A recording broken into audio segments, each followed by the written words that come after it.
प्रभु, कलयुग का अंत कब होगा? कलयुग का अंत निकट है पार्थ। कल की पुराण और गरुड़ पुराण में ऐसी बातें लिखी गई हैं जो आपके रोंगटे खड़े कर सकती हैं। कलयुग के अंत की दृष्टि केवल कल्पना करने से ही मनुष्य का मन भय और आश्चर्य से भर सकता है। यह युग इतना भयावह होगा कि यह आपके दिल को झकझोर कर रख देगा। लेकिन यह कोई काल्पनिक कहानी नहीं बल्कि हकीकत है। इन पवित्र ग्रंथों में लिखी गई बातें हमें आने वाले समय की भयंकर सच्चाई से अवगत कराती हैं। यही कारण है कि विद्वान अक्सर कहते हैं कि इन शास्त्रों का अध्ययन केवल आस्था का विषय नहीं बल्कि चेतावनी है, ताकि हम वर्तमान में अपने आचरण को सुधार सकें। आज हम इन्हीं के बारे में विस्तार से जानेंगे और आपको बताएंगे। हमारा निवेदन है कि इस जानकारी को अंत तक देखें और हमारे साथ बने रहें। कलयुग के अंत की कहानी को जानने से पहले आइए कुछ उन पहलुओं को समझते हैं जो सृष्टि के चक्र को समझने में महत्वपूर्ण है। इन 4 युगों सतयुग, त्रेता युग, द्वापर युग और कलयुग के बीच का अंतर ही हमें यह समझने में मदद करता है कि क्यों समय के साथ धर्म और सत्य की शक्ति कम होती जाती है और पाप व अधर्म का प्रभाव बढ़ता जाता है। सबसे पहले हम उस कहानी को जानेंगे जो इन ग्रंथों में वर्णित है। इसके बाद हम आपको वे सभी मनोरंजक और भयावह दृश्य बताएंगे जो कलयुग के अंत में घटित होंगे। इन कथाओं में न केवल भविष्य का चित्रण है बल्कि यह संदेश भी है कि इंसान को कैसे अपने विचारों और कर्मों पर नियंत्रण रखना चाहिए। तो हमारे साथ बने रहें, क्योंकि यह यात्रा न केवल ज्ञानवर्धक होगी बल्कि आपको गहराई से सोचने पर भी मजबूर करेगी। हिंदू शास्त्रों में कलयुग की आयु 4,32,000 वर्ष मानी गई है। यह विवरण भागवत पुराण, विष्णु पुराण, लिंग पुराण और बटगृण पुराण वश में मिलता है। कलयुग की शुरुआत महाभारत युद्ध के बाद द्वापर युग के अंत में मानी जाती है। वर्तमान में लगभग 5,000 वर्ष बीत चुके हैं और अभी भी लगभग 4,27,000 वर्ष शेष हैं। इन ग्रंथों में कलयुग के लक्षण, मानव व्यवहार और इसके अंत के संकेतों का वर्णन किया गया है जो हमें इस युग की चुनौतियों के प्रति सचेत करते हैं। चलिए बिना किसी देरी के सुनते हैं कलयुग के अंत की पवित्र कथा।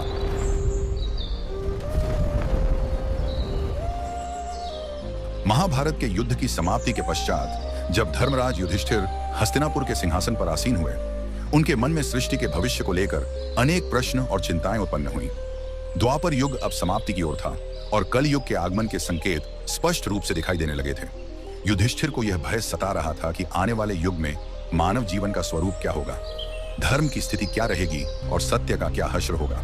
उनके मन में यह भी प्रश्न उठ रहा था कि क्या आने वाले लोग धर्म और अधर्म में भेद कर पाएंगे या केवल मोह और लोभ में फंस जाएंगे। इस चिंता का समाधान पाने के लिए उन्होंने अपने चारों भाइयों भीम, अर्जुन, नकुल और सहदेव के साथ भगवान श्री कृष्ण से परामर्श करने का निश्चय किया। युधिष्ठिर ने अपने भाइयों को बुलाया।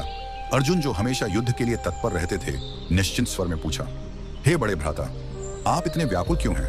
क्या किसी शत्रु ने हस्तिनापुर पर आक्रमण करने का दुस्साहस किया है? यदि ऐसा है तो आप आज्ञा दीजिए, मैं अभी जाकर उसका नाश कर दूंगा।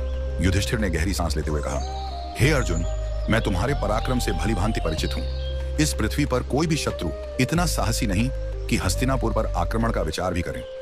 मेरी चिंता किसी बाहरी शत्रु से नहीं बल्कि कलयुग के आगमन से है। मुझे यह भय सता रहा है कि आने वाले समय में मानव समाज किस दिशा में जाएगा, धर्म और सत्य की क्या स्थिति होगी। भीम, जो अपने बड़े भाई की हर चिंता में सहभागी होते थे, बोले, हे भैया, आपकी चिंता हमारे मन में भी भय और अनिश्चितता उत्पन्न कर रही है। कृपया हमें बताइए कि कौन सा संकट हमारे सामने है। युधिष्ठिर ने गंभीर स्वर में उत्तर दिया, हे भीम, तुम ठीक कहते हो, एक भयंकर संकट आने वाला है।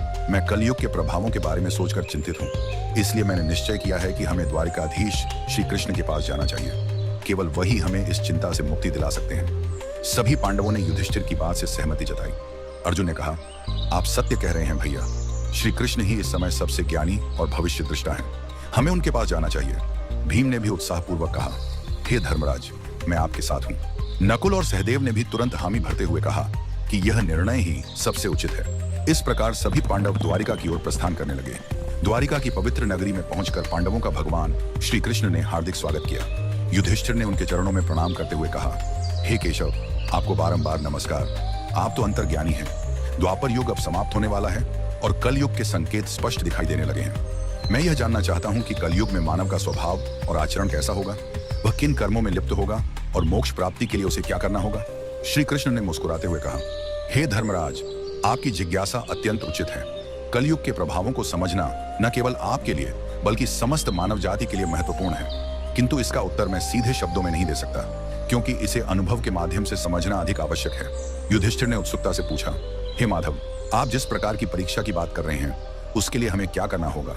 श्री कृष्ण ने कहा, हे महाराज, आपको और आपके चारों भाइयों को अलग अलग दिशाओं में स्थित घने और रहस्यमय वनों में जाना होगा। उन वनों में अनेक विचित्र और अद्भुत दृश्य आपको दिखाई देंगे। वे दृश्य प्रतीक होंगे उन स्थितियों के जो कलयुग में प्रकट होंगी। जब आप उन अनुभवों को लेकर मेरे पास लौटेंगे और उन्हें साझा करेंगे, तब मैं आपको कलयुग के वास्तविक प्रभाव और उसके रहस्य विस्तार से समझाऊंगा। युधिष्ठिर ने गंभीरता से उत्तर दिया, जैसी आपकी आज्ञा केशव, आप जिस स्थान की ओर संकेत करेंगे हम वहां जाने को तैयार हैं। श्री कृष्ण ने कहा, आप और आपके भाई अलग अलग दिशाओं में जाइए। वहां भयंकर और रहस्यमय वन है। उनमें यदि कोई असामान्य घटना या विचित्र दृश्य दिखाई दे तो उसे ध्यानपूर्वक देखना और लौटकर मुझे बताना। तभी आप कलयुग के रहस्य को भली भांति समझ पाएंगे। श्री कृष्ण की आज्ञा का पालन करते हुए पांडव अपने रथों को वहीं छोड़कर पैदल ही वन की ओर चल पड़े। वातावरण बाहर से शांत प्रतीत हो रहा था, किंतु भीतर एक रहस्यमय कंपन था, जैसे हर पेड़ और हर हवा कुछ कहना चाह रही हो। पांडव अलग अलग दिशाओं में निकल गए ताकि अधिक से अधिक अनुभव प्राप्त कर सकें। युधिष्ठिर का अनुभव, युधिष्ठिर को एक घने और अंधकारमय वन में एक विचित्र दृश्य दिखाई दिया। उन्होंने एक विशालकाय हाथी देखा जिसके 2 सूंड थे। वह हाथी अपनी दोनों सूंडों से बड़े बड़े वृक्षों को उखाड़ रहा था, मानो उसकी शक्ति असीमित हो। युधिष्ठिर यह देखकर आश्चर्यचकित हो गए और सोचने लगे कि यह असामान्य दृश्य क्या संकेत दे रहा है। अर्जुन का अनुभव, अर्जुन एक शांत और सुंदर वन में पहुंचे जहां हर ओर हरियाली और पक्षियों की मधुर चहचहाहट वातावरण को सुखद बना रही थी। इस शांति के बीच उन्होंने अचानक एक विचित्र दृश्य देखा।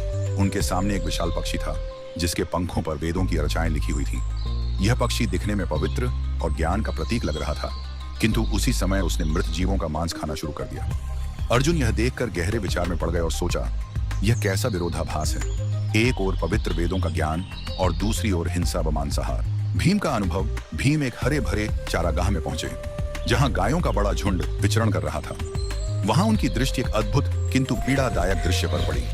एक गाय ने अभी अभी एक बछड़े को जन्म दिया था और वह अपनी ममता में उसे जोर जोर से चाटने लगी, लेकिन अत्यधिक चाटने के कारण बछड़ा लहूलुहान हो गया। भीम स्तब्ध रह गए और उनके मन में विचार आया, यह कैसी ममता है जो अपने ही बच्चे को चोट पहुंचा रही है। सहदेव का अनुभव, सहदेव एक शांत जलाशय के पास पहुंचे जहां 7 कुएं एक सीध में बने हुए थे।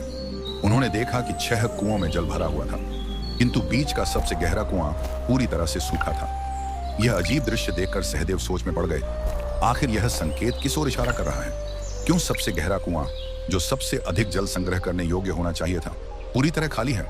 नकुल का अनुभव, नकुल एक पर्वतीय क्षेत्र की ओर बढ़े। ऊंचे ऊंचे पर्वतों पर घने और हरे भरे वृक्षों का सुंदर दृश्य देखकर उनका मन प्रसन्न हुआ, लेकिन अचानक उन्होंने देखा कि एक विशाल शिला पहाड़ से लुढ़क रही है। वह अपने रास्ते में आने वाले बड़े बड़े वृक्षों को बेरहमी से उखाड़ रही थी, किंतु जैसे ही वह शिला एक छोटे से नन्हे पौधे के पास पहुंची, अचानक वहीं रुक गई। नकुल यह देखकर विस्मित रह गए और सोचने लगे कि यह छोटा सा पौधा इतनी विशाल शिला को कैसे रोक पाया। शाम होते ही पांडव अपने अपने अनुभव लेकर वन से लौटे और श्री कृष्ण के पास पहुंचे। उन्होंने एक एक करके अपने देखे हुए दृश्यों को साझा किया। युधिष्ठिर ने कहा, हे प्रभु, मैंने 1-2 सूंडों वाला हाथी देखा। श्री कृष्ण मुस्कुराए और बोले, हे धर्मराज, यह दृश्य दर्शाता है कि कलयुग में शासक दोहरी चाल चलेंगे। वे ऊपर से धर्म और न्याय का दिखावा करेंगे, लेकिन भीतर से प्रजा का शोषण करेंगे। दोनों ओर से वे केवल अपने स्वार्थ साधेंगे। अर्जुन का अनुभव, अर्जुन ने कहा, प्रभु, मैंने एक पक्षी देखा जिसके पंखों पर वेदों की अर्चाएं लिखी थी, किंतु वह मांस खा रहा था। श्री कृष्ण ने उत्तर दिया, हे अर्जुन, कलयुग में विद्वान और पंडित कहलाने वाले लोग ज्ञान तो रखेंगे, किंतु उनके हृदय पवित्र नहीं होंगे।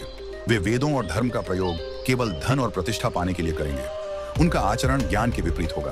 भीम का अनुभव, भीम ने कहा, प्रभु, मैंने देखा कि एक गाय ने अपने बछड़े को इतना चाटा कि वह घायल हो गया। श्री कृष्ण ने कहा, हे भीम, कलयुग में माता पिता का अति स्नेह बच्चों के लिए बंधन बन जाएगा। वे प्रेम तो देंगे, लेकिन वह प्रेम बच्चों को आत्मनिर्भर बनने से रोक देगा।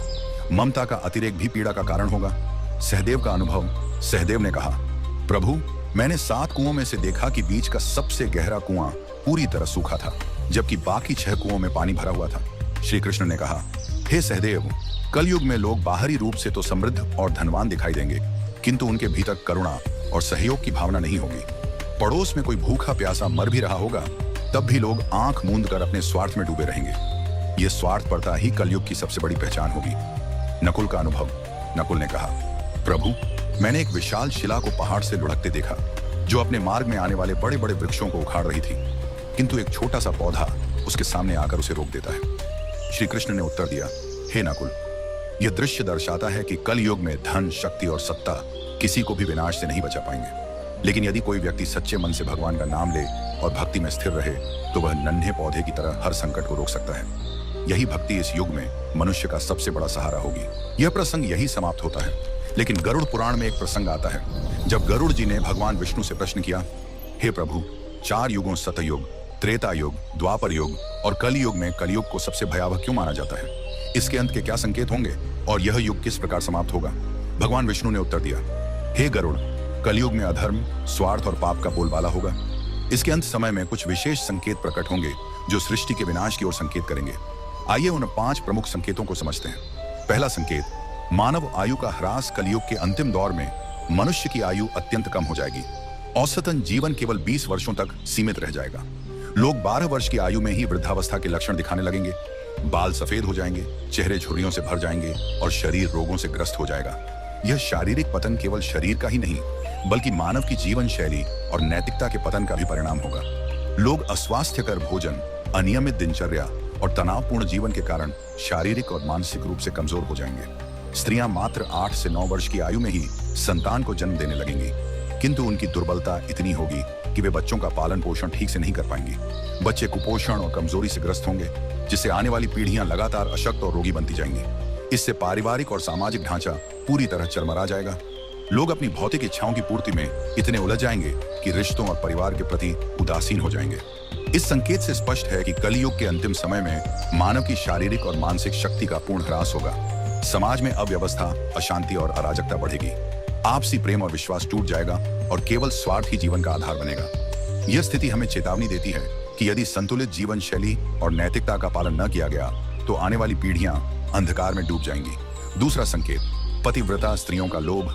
कलयुग के अंत में नैतिकता और धर्म का इतना अधिक पतन होगा कि पतिव्रता स्त्रियां लगभग लुप्त हो जाएंगी। एक स्त्री कई पुरुषों के साथ संबंध स्थापित करेगी, जो समाज में नैतिक पतन और पारिवारिक विघटन का सबसे बड़ा संकेत होगा।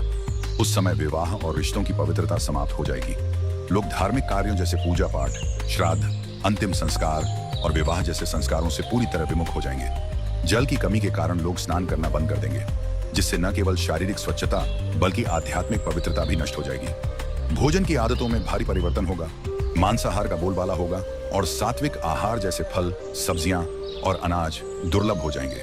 लोग अपने पहनावे में भी भौतिकता को प्राथमिकता देंगे। वे चमकीले, तंग और भड़कीले वस्त्र पहनेंगे, जो उनकी आंतरिक साधना और आध्यात्मिकता से दूरी को स्पष्ट रूप से दर्शाएंगे। समाज का वातावरण स्वार्थ, लालच, धोखा और कपट से भर जाएगा। रिश्तों में विश्वास की कमी होगी और लोग केवल अपनी सुख सुविधाओं और भौतिक इच्छाओं के लिए जिएंगे। धर्म और कर्तव्यों से विमुख होकर वे केवल सांसारिक सुखों की तलाश करेंगे। यह स्थिति सामाजिक अविश्वास, अशांति और अनैतिकता को और बढ़ावा देगी। इसलिए गरुड़ पुराण ये शिक्षा देता है कि केवल धर्म और नैतिकता ही समाज को स्थिर और सौहार्दपूर्ण बना सकते हैं। तीसरा संकेत, वृक्षों का फलहीन होना। कलयुग के अंत समय में प्रकृति पर भीषण संकट छा जाएगा। वृक्ष फल और फूल देना बंद कर देंगे और केवल शमी वृक्ष ही जीवित रहेंगे। लोग शाकाहार को लगभग पूरी तरह त्याग देंगे और मांसाहार पर निर्भर हो जाएंगे। भोजन तामसिक और रोगकारी होगा, जिससे लोग अल्पायु में ही गंभीर बीमारियों का शिकार हो जाएंगे। गायों की पूजा का महत्व समाप्त हो जाएगा। लोग उन्हें केवल दूध और मांस के लिए पालेंगे। यह संकेत प्रकृति के प्रति मानव की लापरवाही और अंधाधुंध दोहन का परिणाम है। वनों की अंधाधुंध कटाई, प्रदूषण और प्राकृतिक संसाधनों के दुरुपयोग से पर्यावरण का संतुलन पूरी तरह बिगड़ जाएगा। वृक्षों का फलहीन होना और जलवायु असंतुलन समाज में भोजन की भारी कमी पैदा करेगा। लोग भूख और कुपोषण से ग्रस्त होंगे और आने वाली पीढ़ियां लगातार दुर्बल होती चली जाएंगी। यह स्थिति हमें चेतावनी देती है कि प्रकृति का संरक्षण और उसके प्रति सम्मान ही मानव अस्तित्व को बचा सकता है। चौथा संकेत, अल्पवृष्टि। कलयुग के अंतिम चरण में वर्षा अत्यंत कम हो जाएगी। खेतों में अन्न का उत्पादन लगभग बंद हो जाएगा। जो थोड़ा बहुत अन्न उगेगा वह बेमज्जा, रसहीन और पोषक तत्वों से रहित होगा। फलों में मिठास और रस का अभाव हो जाएगा।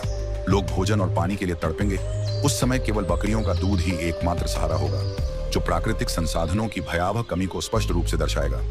यह स्थिति सामाजिक और आर्थिक संकट को और गहरा कर देगी। लोग जीवन की मूलभूत आवश्यकताओं जैसे भोजन और जल के लिए संघर्ष करेंगे। खेती और कृषि कार्य पूरी तरह ठप हो जाएंगे। इससे समाज में भुखमरी, अशांति और हिंसा बढ़ेगी।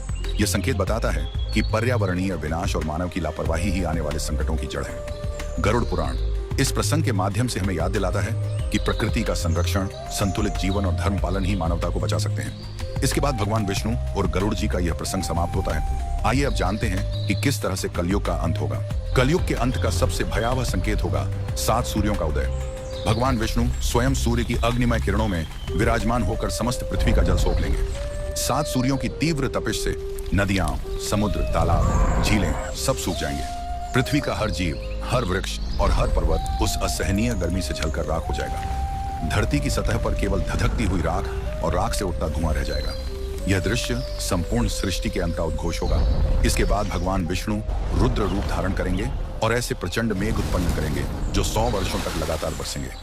ये वर्षा साधारण वर्षा नहीं होगी, उसकी बूंदें वज्र के समान कठोर और प्रलयकारी होंगी। निरंतर बरसते जल से पृथ्वी जलमग्न हो जाएगी, पर्वत समुद्र में डूब जाएंगे और शेष जीवन लहरों में विलीन हो जाएगा। संपूर्ण संसार का अंत हो जाएगा और यह प्रलय सृष्टि के चक्र का स्वाभाविक चरण सिद्ध होगा। एक अंत जो नई शुरुआत का मार्ग खोलता है। जब अधर्म, पाप और स्वार्थ अपनी चरम सीमा पर पहुंच जाएंगे, तब यह संहार अनिवार्य होगा। किंतु यह विनाश केवल नाश का प्रतीक नहीं, बल्कि शुद्धिकरण की प्रक्रिया है। भगवान विष्णु ने गरुड़ जी से कहा, यह अंत एक नई सुबह की भूमिका है। जब वर्तमान सृष्टि नष्ट हो जाएगी, तब परमात्मा अपनी इच्छा से एक नई, शुद्ध और पवित्र सृष्टि का निर्माण करेंगे। उस नई सृष्टि में धर्म, सत्य और आध्यात्मिकता का पुनरुत्थान होगा।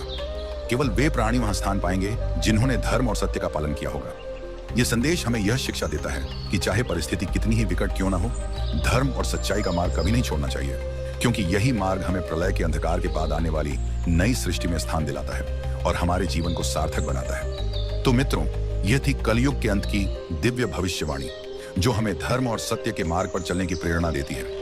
अगर आपको यह ज्ञानवर्धक कथा अच्छी लगी हो तो अभी लाइक कीजिए, अपने परिचितों के साथ शेयर कीजिए और ऐसे ही और रहस्यमयी व धार्मिक वीडियो के लिए हमारे चैनल को सब्सक्राइब करना न भूलें। और हाँ, अगर आप भी भगवान पर अपना विश्वास रखते हैं तो अभी कमेंट बॉक्स में पूरे मन से लिखिए, जय श्री कृष्ण।